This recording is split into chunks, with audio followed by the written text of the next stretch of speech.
بسم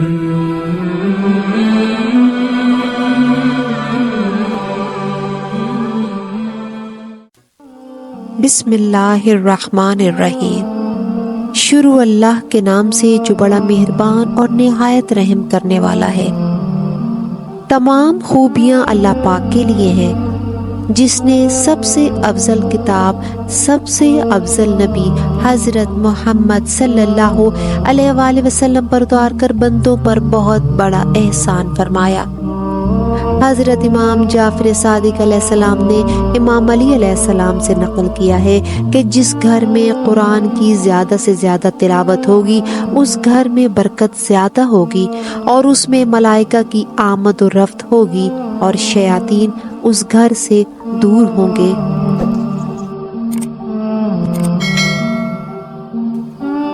جو رب رحیم سے مناجات اور گفتگو کرنے کی چاہت رکھتا ہے اسے چاہیے کہ قرآن مجید کی تلاوت کرے۔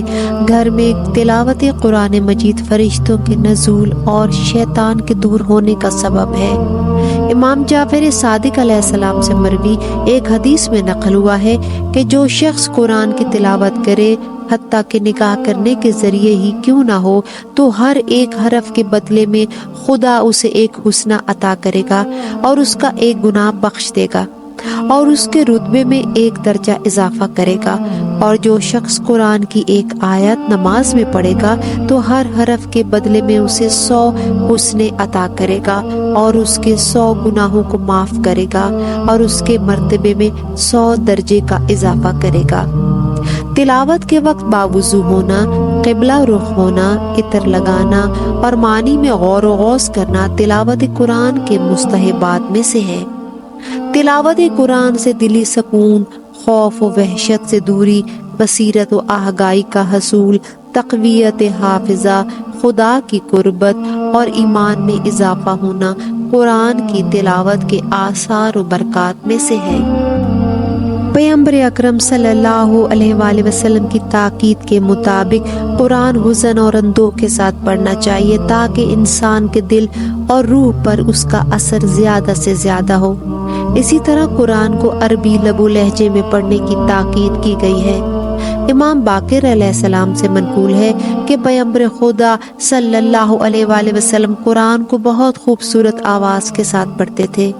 آپ قرآن کو ٹھہر ٹھہر کر پڑھتے تھے، یہاں تک کہ ام المومنین حضرت ام سلمہ فرماتی ہیں کہ پیغمبر اکرم صلی اللہ علیہ وآلہ وسلم قرآن کو حرف بحرف اور آیا با آیا اس طرح واضح تلاوت کرتے تھے کہ پڑھی جانے والے حروف اور آیات کو گنا جا سکتا تھا۔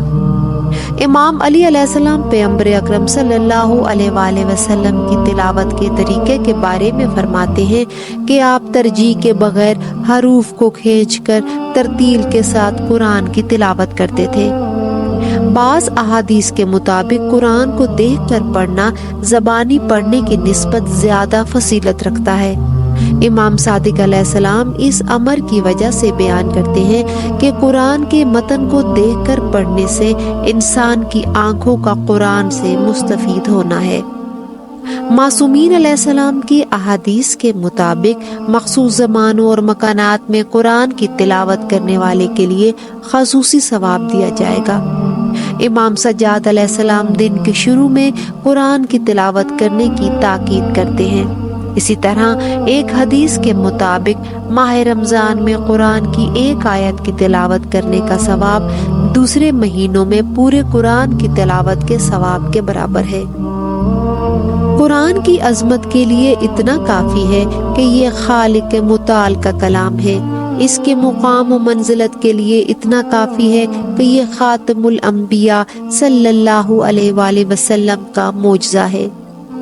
زہری نے امام زین العابدین علیہ السلام سے روایت کی ہے کہ آپ نے فرمایا، قرآن کی آیات خزانے ہیں، جب بھی کوئی خزانہ کھولا جائے اس میں موجود موتیوں اور جواہرات کو ضرور دیکھا کرو، یعنی کہ تلاش کیا کرو۔ ختم قرآن کے مختلف محرکات اور مقاصد ہیں جن میں دین کی معرفت، خدا کے ساتھ انسیت، مرحومین کی روح کو ایصال ثواب، حتیٰ کہ زندگی کے مسائل کا حل اور مریضوں کی شفا شامل ہے۔ اگر آپ ہمارے چینل پر نئے ہیں تو ہمارے چینل کو لائک اور سبسکرائب کر دیں اور بیل آئیکن کو لازمی پریس کر دیں تاکہ آنے والی تمام ویڈیوز آپ کو بر وقت موصول ہوتی رہیں۔